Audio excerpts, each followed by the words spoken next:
তো দেখো সকাল সকাল ঘুম থেকে উঠে বরমশাইকে নিয়ে বেরিয়ে পড়লাম। তো দেখো আমরা এখন বাইকে করে যাচ্ছি, আর সকালবেলার প্রকৃতিটা খুব সুন্দর লাগছে। তো আমরা কোথায় যাচ্ছি কি দেখতে পারবে। চলে এলাম আমরা মিষ্টির দোকানে।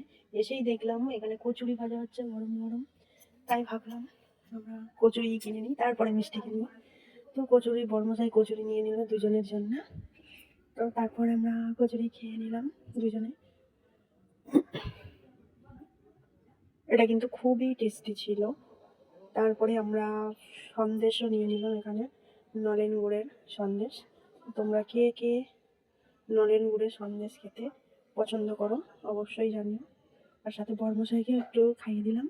তো চলো, ভিডিওটা এই পর্যন্ত, টাটা।